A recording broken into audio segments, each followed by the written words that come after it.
Good morning or afternoon, everyone. My name is Mariela Salinas, and I'm a marketing specialist here at Educate 360.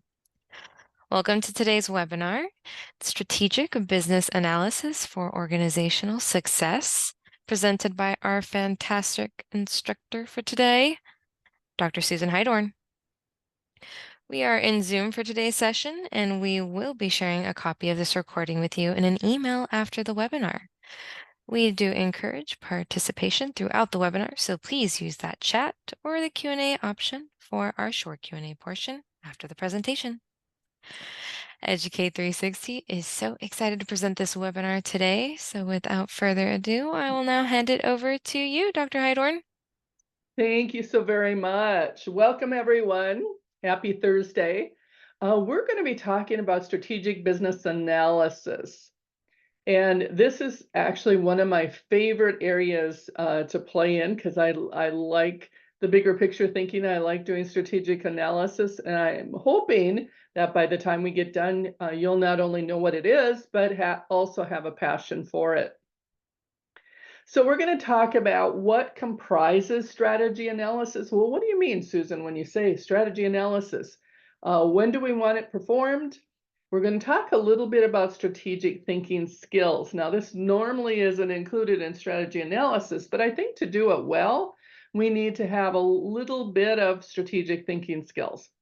Then I'm going to describe the purpose, importance of the business need, because that's what everything keys off of, and why the solution evaluation is also critical to value realization. So let's get started. The first thing to think about is, what is a strategy? if we're talking about strategic business analysis, what is a strategy? So this describes a way to take the capabilities, those things that we can do in an enterprise to be able to reach a certain goal or objective. So what we're doing is we're harnessing those capabilities, those things that we are able to do, the things the organization is able to do, and move them forward into meeting a new set of goals and objectives. As you know, we have such a fast-paced environment these days that we always need to be thinking about moving forward. So let's look at strategy analysis then, if that's a strategy. Strategy analysis identifies the problem need or the business need. That is the problem or the opportunity. Could be either. It also provides us with the ability to respond to that need. So whenever we're working on a project or a change initiative, we're actually focusing on the business need. What problem are we solving? What opportunity are we trying to take advantage of to make sure we're fixing the right thing? And then that aligns to a new strategy, that new future state, and figuring out kind of how we get there. So that's kind of a strategy analysis in a nutshell. So let's take a look at how strategy analysis applies over the project lifecycle. And this is just very generic. But strategy analysis often what we need to do first, even before the project's initiated. Okay, so we need to figure out what the problem is, what the opportunity is, what the current state is, where do we want to go? Where is that future state? Doing a gap analysis, figuring out, okay, now we got current state and this is where we want to go. How do we get there? Most of that is done even before we start the project. Oftentimes our strategy analysis actually comes and we do the business case. The business case gets put into a portfolio management program. So it gets selected, hopefully it gets selected. And then once it gets selected, once that business case is approved, then it goes into a regular project. Then we have a project manager and we assign a project team to it. So sometimes business analysis or strategy analysis can be done by a business analyst. It can become, so it's all pre-project work, but it can be anyone playing the role of a business analyst. A lot of times when business analysts are brought to the table, project's already started. So it doesn't matter who does it, doesn't matter what role it is. It just has to be done. If it is not done, if strategy analysis is not done before the project starts, then it has to be the first thing to do when the project does start.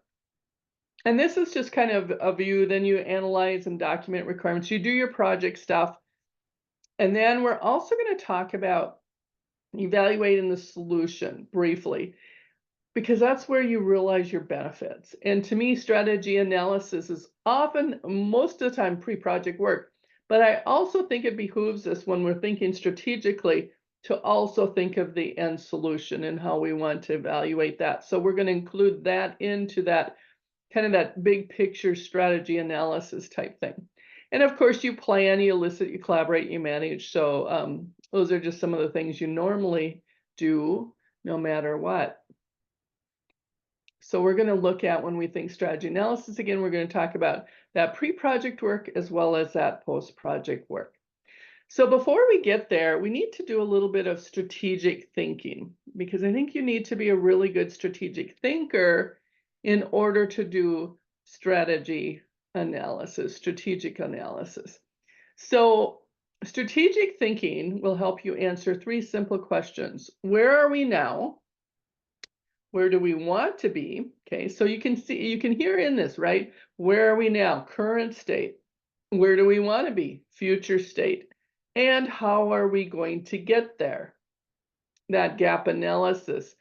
So this is critical. This provides us the focus on which everything else must align. It's like we have to know where we are, we have to know where we want to go, and we need to know how to get there. By doing strategic analysis and having that big picture strategic thinking, that is going to help you actually deliver solutions that are aligned to the strategic initiatives of the organization. Because if they don't align, you should be raising your hand and saying, hey, this doesn't seem to be aligning to the rest of the things that we're doing. This doesn't seem to be meeting the expectations of the stakeholders or the organization. Does this initiative really even solve the problem? Achieve the opportunity? So this helps us prevent delivering misaligned solutions. And it also supports the creation of improvements to increase the solution value. So oftentimes when we look at evaluating the solution, most time, I'm going to just tell you, I've been in a lot of companies, been a consultant for many, many years. What I still see companies not good at, and I'm hoping yours are, because there are a few out there, they don't evaluate the solution to make sure they got the benefits and the value they thought they were going to get. Did we get those decreased costs? Did we get that increased revenue? Who knows? Because nobody checks, you know. And if you didn't get what you thought, maybe it's an existing solution. Maybe we need to check on that. Maybe we need to make some improvements so we still get value. Or maybe we need to learn how to say goodbye. We're going to talk a little bit about those a little bit later also. So here are some strategic thinking tips to do. One, of course, is ask questions.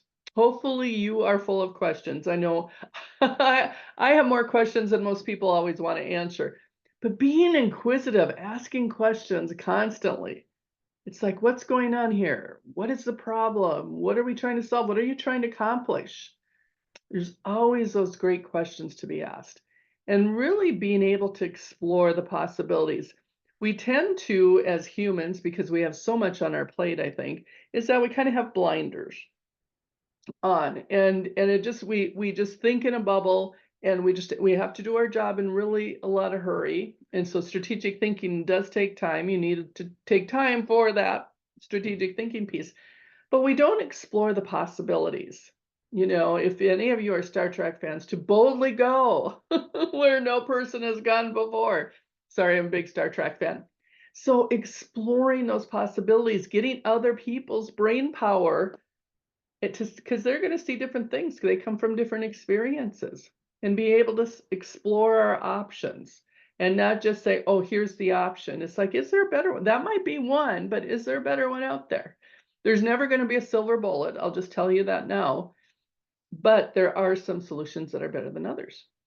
Seek out, and this is the humbling part about strategic thinking, because we like to be right. I don't know about you. I like to be right. I'm mostly wrong, but I like to think I would like to be right. So seek out data that invalidates your original beliefs. So this, like I said, this is humbling. So you may think something is happening, but what does the data say?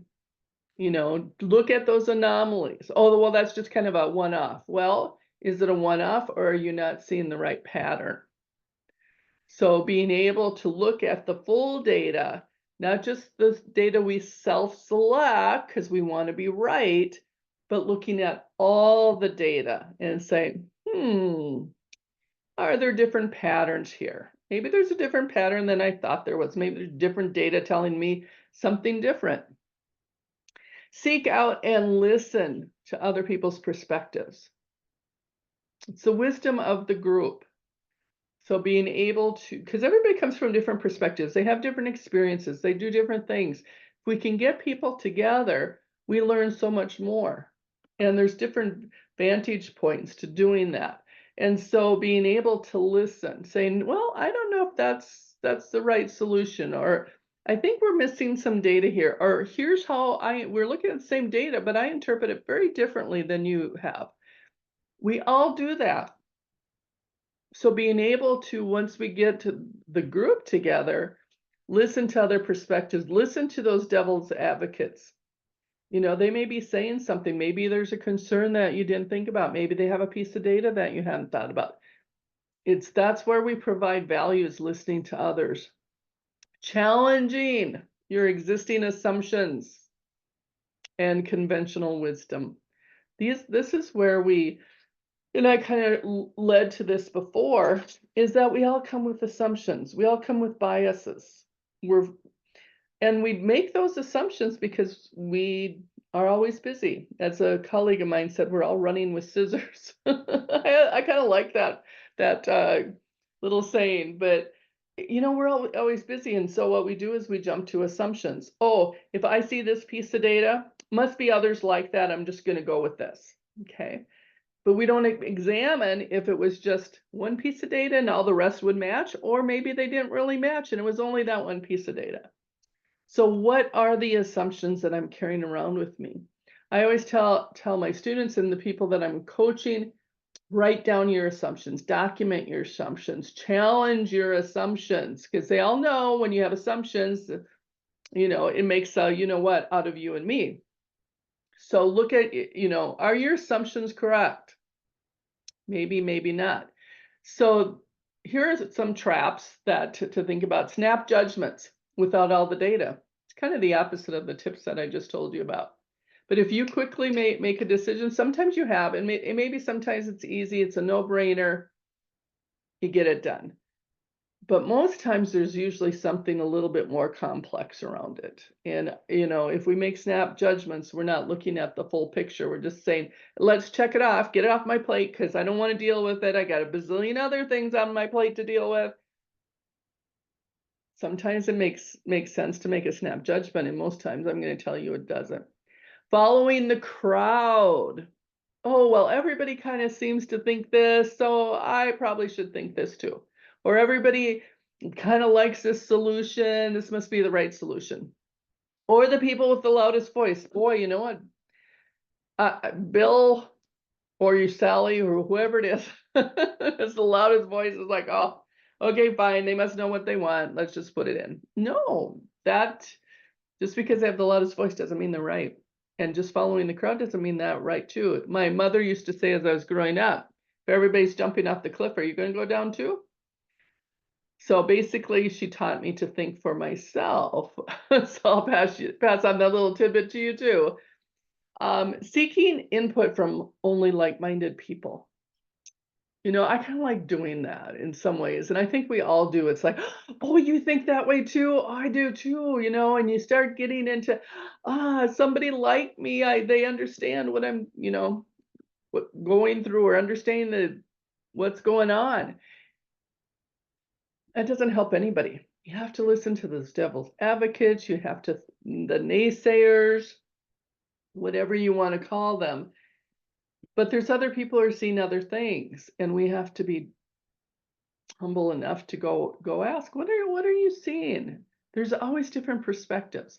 To be a strategic thinker, we need to consider the other perspectives, not just live in a bubble and work with people that think the same way we do, because we're not going to get out of our rut. We're not going to get out of our way. You have to be able to listen to others that might be looking at it differently. And of course, keeping the status quo. As a consultant, I think I had about 35 years, came in, I would change processes, change technologies. And, there's always those people that go, if it ain't broke, don't fix it. It's just fine the way it is. I like it that way. I don't like change. So keeping to the status quo is not always beneficial. You probably heard as you read the paper, read the headlines, how many companies have gone under, gone bankrupt or at least over the last 10 years, tons of them. Keeping to the status quo, we can't do that. We can't help us, and we can't certainly sustain our companies with status quo.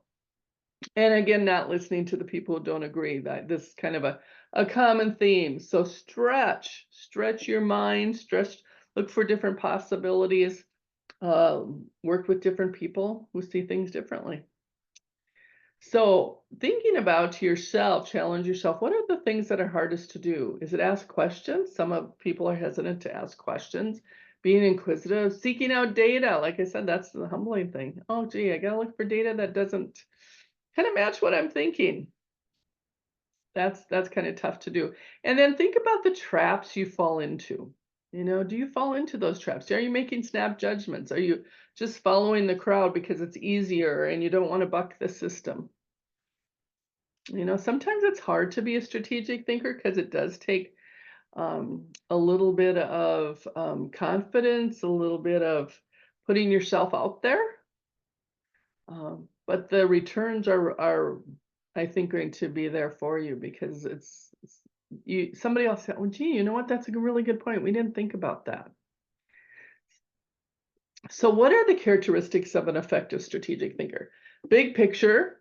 So you're not, and we're often, especially those of us who work on projects all the time, kind of just looking at the project, it's really about, okay, where are the inputs? Who gives us inputs? Who gets the outputs? Who's all impacted? If I change this process, what else needs to be changed? If I change the software, what else needs to be changed? Big picture, how is it going to impact the organization? So I tell my students and the people I coach all the time, you can make a perfect tree. You got this perfect tree with the beautiful branches, beautiful leaves. But if it's in the wrong forest, it isn't helping you any. So thinking about how does this little piece fit into the global picture? Being curious, waking up every day going, what else can I learn? That's the one thing I've worked on projects almost all my life. I started actually in the financial sector on the business side, and got a new job every 9 months because I got bored. I know that now I want to learn something else. Now I want to learn something else. It's that curiosity, being curious. What else can I learn? Being future based. Hey, we don't have to do it the same way. We can do something different. How can we improve it? What can we do in the future? It's not today. Being a risk taker, because it does take a little bit of risk to be able to say, hey, folks, we're not going to do status quo. We're going to do something different. Being adaptable, and I don't think anyone these days cannot be adaptable because things are coming at us so fast, but realizing that you have to. A lifelong learner. What do you want to do? What is your passion? I love learning new things. I learn things from my students. I learn things from my colleagues. I could do this forever. And being open-minded, realizing, hey, maybe I don't know everything. So I have to remind myself that a lot. This is other people, it's like, wait a minute here. We need to think of this differently. And I have some really great colleagues I work with that help me saying, well, what about this? And I do the same for them. It's helping everyone. So let's go to strategy analysis. Here are the core tasks, basically, of strategy analysis. And we're going to talk to each one in detail. Is first analyzing the current state. Got to understand what you're starting with, because it's pretty hard to move forward. Defining that future state. It's like, okay, well, what are some of the pains or pain points that we have in our current state? What's not working as well as we thought? Just being able to, where do we want to go? Where do we need to get to? Maybe our customers are demanding that. Assessing the risk. Okay, there's going to be a risk going to the future state. Why? Because there's a lot of unknowns. We don't know what's going to happen. We don't know if we change this product, our customers are going to buy it or buy our service or whatever we work on. There's going to be project risks that we need to consider. Are we going to get the value we thought we were going to get? So there's always risk. And so we need to manage that. So as we look at and analyze the current state and define that future state, then we define our change strategy. How are we going to get there? What do we need? What to do? And then once implementation happens here, the magic happens. And then once we evaluate the solution and the solution gets in, we say, did we get that value we thought we were going to get? So I'm going to go through each of these in a little bit more in detail.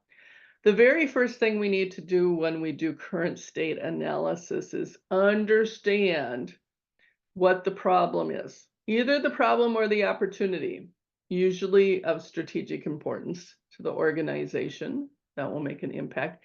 It is our North Star, or if you're in the Southern Hemisphere, the Southern Star. The North Star guides our way. A long time ago, it guided ships across the ocean. It drives the direction of any change. You must know when you do a project, what problem are we solving? Is it really the root cause of the problem, or is it just a symptom? Because if I fix a symptom, that's not going to help at all. It's like going to the doctor with a broken leg and he goes, oh, you have a little bit of pain, take a couple aspirin, see me in the morning if the pain doesn't go away, and you broke it. A couple aspirin is going to help. So we need to understand what is the root cause of that problem, understanding it thoroughly, not just putting a Band-Aid on it. Or if it's an opportunity that we can achieve.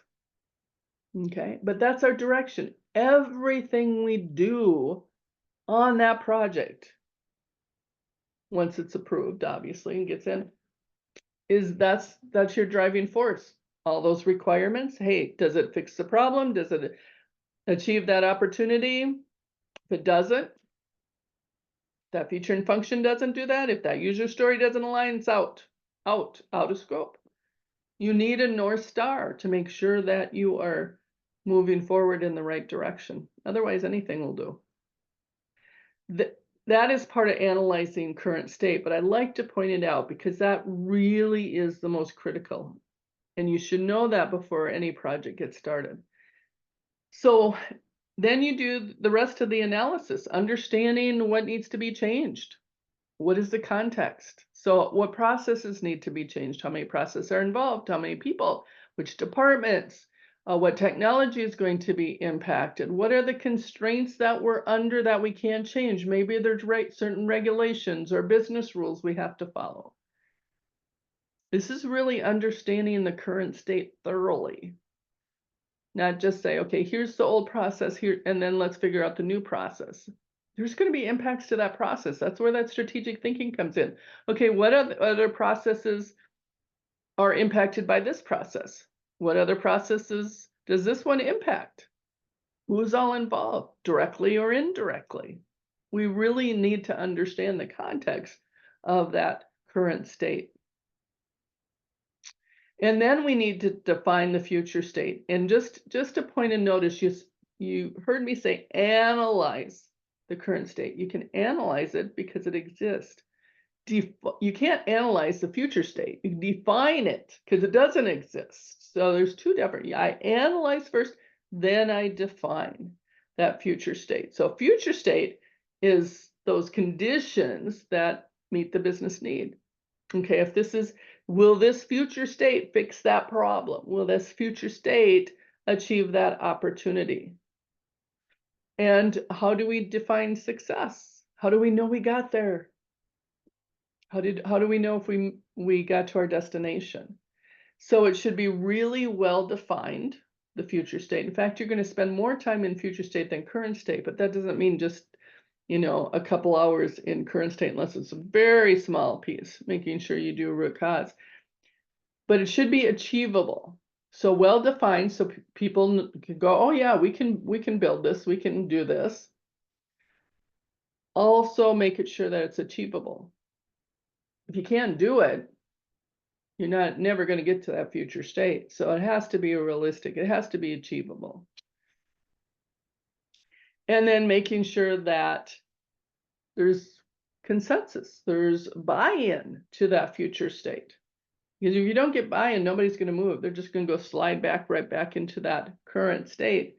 They always say that it takes 30 days to change a habit. It takes a lot more. So what is that future state? Making sure that it is clear to everyone, that people have buy-in. This is where you might have to think about organizational change, because the people side of change, sometimes people aren't ready for the change. So how do we get their buy-in? Get that shared consensus of, can everybody see the vision of that future state? So then after we look at the future state, we define that future state. And it's the same thing that we need to look at as far as what are there constraints in the future state? What are our assumptions in the future state? What does the future state look like as far as processes, technology, resources, organizational structures, all of that.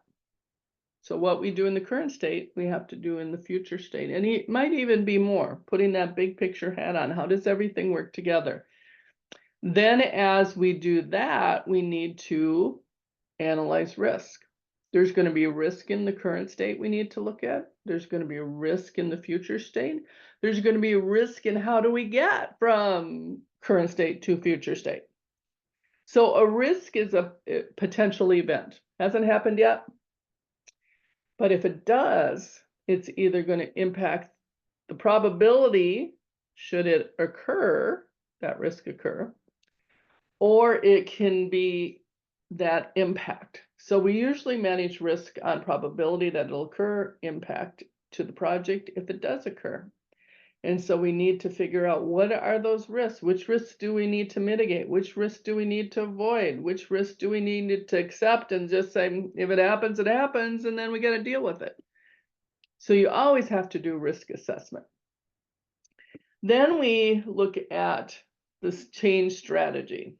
Okay, that's the difference between the current state and the future state, and how will we get there? This is where we develop and assess the alternative paths, the alternative approaches, the alternative options to get from the current state to the future state. So we do a gap analysis, because we know the future state and the current state are not the same, right? There's some differences. So how do we best get there? There's always options. The number one option is do nothing. You don't have to do anything. We never have to do anything. Is it desirable? No, maybe most of the time it's not. So we always have two, but usually have more. Maybe it's just to revamp a process, or maybe it's to add software. So option one, besides do nothing, option two could be, reorganization of the organization. Maybe we need to do process improvement. Maybe we need to do a new technology. You may do a number of things at once, or do it in phases. The thing is that you take those options. Let's say I have 4 options on how to get from current state to future state. That's kind of my future state. And there's 4 different paths. There's 4 different options. We can do a combination of this, or we can do that, or we can do something else. And the thing is then we say, okay, now what? I got 4 options. What do? You recommend the change, recommend the approach that's going to provide the most value to the organization, the most value to the stakeholders. So we go, how are we going to move forward? And out of, option A, B, C, and D, maybe I pick option D. And then I usually say why. So each of the options should provide, what value they're going to bring so you can compare them. What is the value of each option? What is the cost of each option? What are the assumptions for each option? What are the risks for each option? So that we can actually compare. So that defining that change strategy is critical. The other thing is in the change strategy is that you will have key tasks. What are the major tasks? This is not a place to do a project plan. Project plans will come after the project is approved. But this is, if you had to list, what are the top 5, 6, 7 tasks that we have to do? Okay, maybe we have to implement a software, we have to reorganize the organization or the department, and we have to do process improvement. What are just those key tasks? And then we also have to determine the scope, what's in and out, which is key. And when you do solution scope, always say, here's what you get, here's what you don't get, because make it clear. Because over my lifetime, people kind of read between the lines. And because everybody is pretty good at doing scope. Okay, here's what you get. But then people read between the lines and going, well, I thought we were going to get this. Well, it doesn't say that. Well, but yeah, but if the yeah buts. So you need to do solution scope. In and out, I would say. Conduct that gap analysis. Here's the difference between current state and future state. Conduct an enterprise readiness assessment. What is that about? That's an org change concept, and one that isn't always done. We think about, as we're doing a change strategy, what is the software? What are the new processes we need? What are the new hardware? Whatever. We don't think about the people side of change. Every change strategy that we do should have an org change component. And one of them says, is the organization even ready for this change? Is it an idea that has come before its time, before people are ready for it? Or this is the 12th change in a month and people can't absorb it? Is the organization ready for the change? Are the people in the organization ready for the change? Your change strategy, and again, this is like your org change management. What do we need to think around that? Because nothing kills a project faster than the people who aren't going to accept it. I've been in companies, they've brought me in, and they go, yeah, you're the third consultant we've had in here, and we haven't changed yet. We're not going to change with you either. So literally, they brought me in, and I made sure that there was a commitment, because the executives would always kind of just go, oh, okay, fine. No, we really got to need this. So they had multiple attempts, and it's just like, no, you can't accept that. You have to move forward, but you also have to work with the people to get buy-in. And so, and sometimes organizations are just not ready. And if they're not ready, how can you get them ready so that you can move to that change strategy? And then, of course, develop the change strategy itself. What are the options? What is the recommendation? What is the approach we're going to use? Going to use an agile approach, a traditional approach? These are some of the things to consider. And then transition states, release planning. Are we going to do this? How are we going to do this? How are we going to approach it? So what's in a change strategy, you ask? Okay, the context. Why are we doing this? What's the background? What problem are we solving? What opportunity? This is a business need. You always should be able to articulate that, and everybody should be able to know that. Alternative strategies, A, B, C, or D, or more. Then you need to really support why you recommended a certain strategy. It's like, I picked C. Why did you pick C? Got to back it up. And then what does the organization need to invest? How much is this going to cost? So you should do, and that should be something else that you can do with all your options, is, say what it's going to cost. What's the investment cost? And this is where this all feeds in wonderfully to your business case, because a lot of this can just be cut and pasted into your business case because you're going to need that in your business case anyway. But what are the costs? Not only the cost to implement, but also ongoing support costs, which is the one usually that is forgotten. So the support costs, the resources, how many resources do you need to do this? Who's going to support it? Some of that stuff. How the solution will deliver value. What's the value? Each of those options, as I said, should have benefits and cost. Hopefully the benefits outweigh the cost. Because if the cost is more than the benefits, that's kind of a negative value. And I don't think we normally want a negative value. So how is the solution going to deliver value? And being able to say, hey, what does success look like? How are you going to measure it? Who are the stakeholders, the key stakeholders, who's going to be involved? You could be the departments or groups or teams. And then again, any phases. And so you want to be able to, have a listing. Again, this is not a planning document. This is not your project plan. It's just saying big picture, what is everything that is needed. So then that feeds in, as I said, really nicely, because we've thought about it all, really nicely into business case. What is a business case? It's a decision-making tool. Plain and simple. It's a decision-making tool for executives saying, do I really want to invest in this project? Because organizations just like us, we can spend money on some things, but we can't spend money on all of it.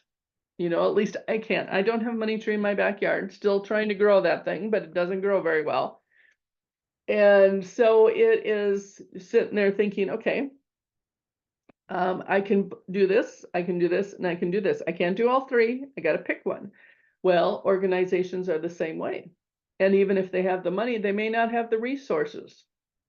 So there are constraints, and you go, okay, you put all the business cases into your portfolio management decision-making piece and just say, okay, we can't do all of them this year as much as we'd like to. Which ones are going to give us the most value for our money? So just trying to get the rationale for why they want to invest in this business case versus other business cases. How is value going to be maintained or tracked, obtained, measured, all of that. And so with my business case, I usually also put a value plan. How's the value going to be looked at? Do we have the data currently? You usually have to have some type of benchmark in order to measure against, or you don't know whether you got it. How easy is the data to get? How are we going to track it? How often are we going to track it? Value is not just a one-time shot. I might get some value in 3 months, some value in 6 months, some value in a year. How is it going to be tracked? Who's going to track it? So this is some of the things that you're going to put in your business case. So then when you do the business case, obviously it gets in your portfolio management. It gets implemented if it's approved. Everyone does their job. And oftentimes people go, okay, good to go. And we don't evaluate the solution. Remember, one of the things we had to do is what does value look like and how am I going to measure it? This is where we measure. You have to have something implemented. I can't measure an idea.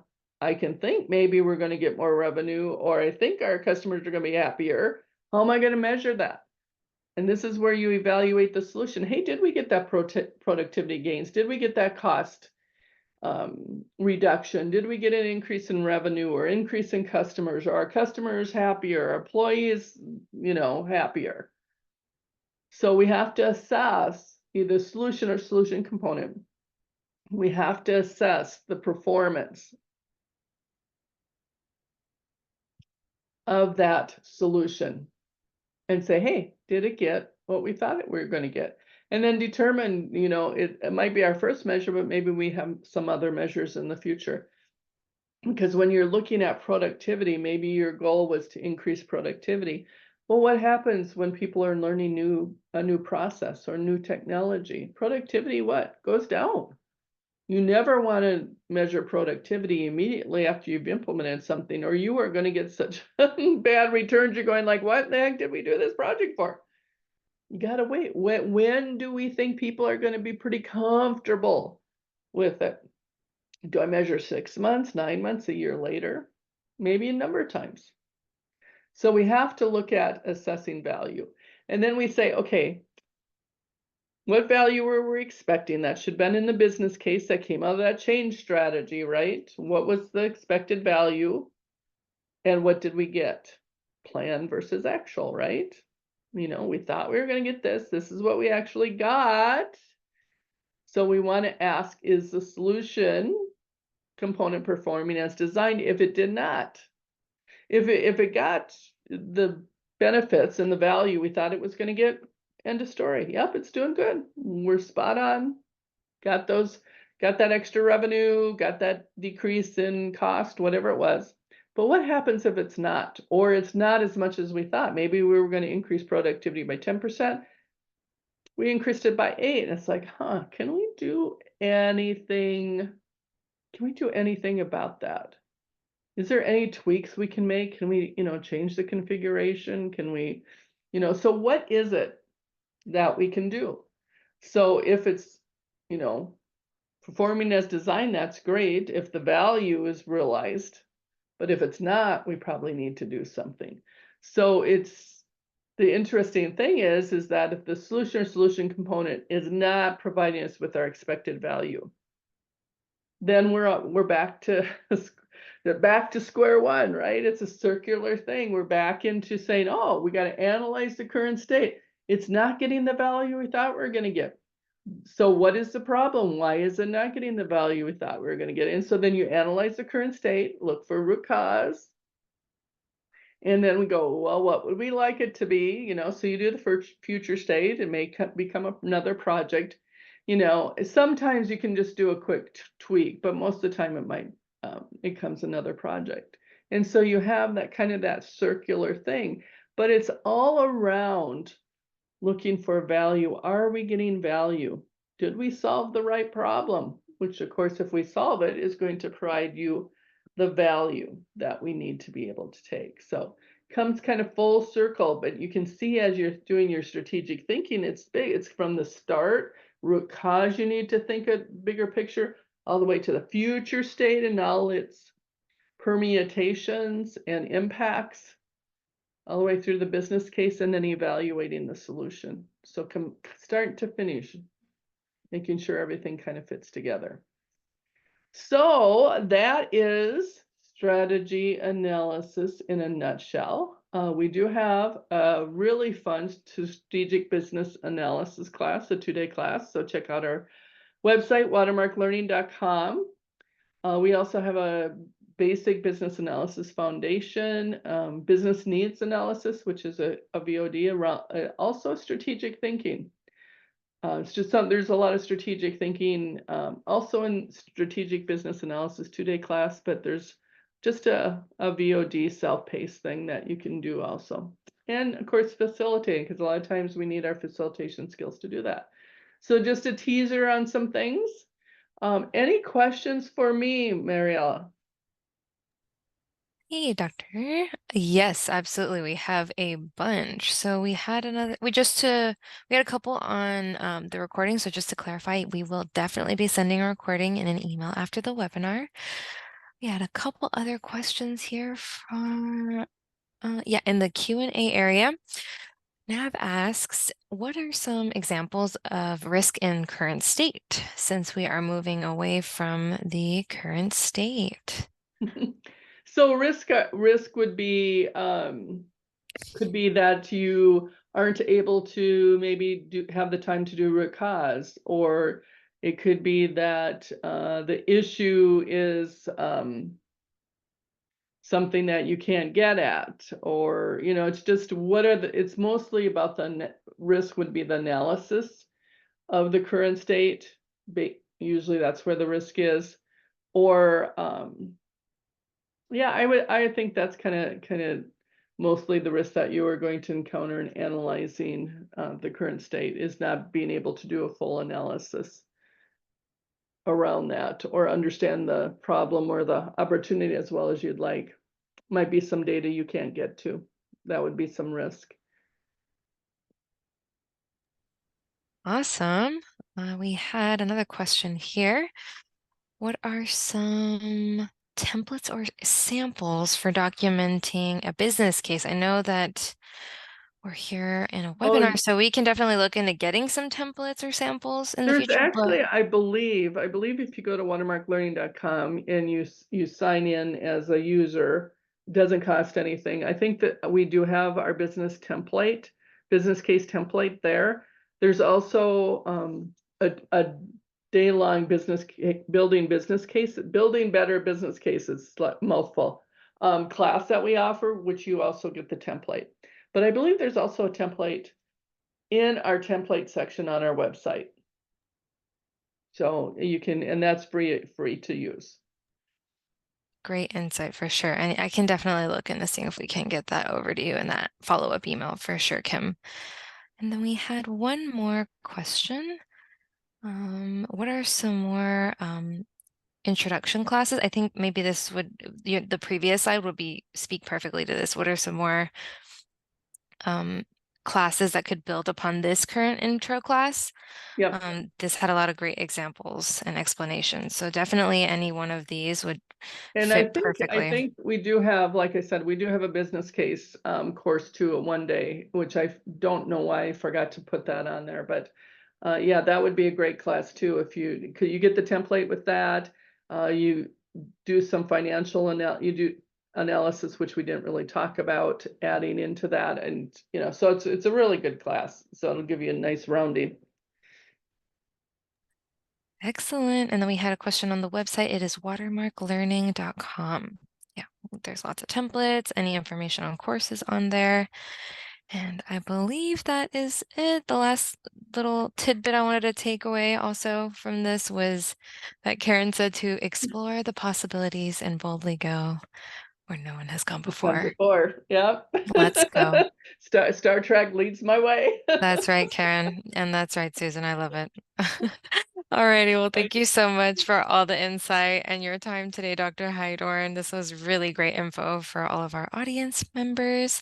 And if any of you need any more info on this topic, again, please do not be afraid to visit us at watermarklearning.com. We will be Have a great sending. rest of your day, everyone. Thank you all so much, and be on the lookout for that recording in an email after the webinar, all right? Thanks again, everyone. Enjoy the rest of your day, and we'll see you Take care. soon. Bye.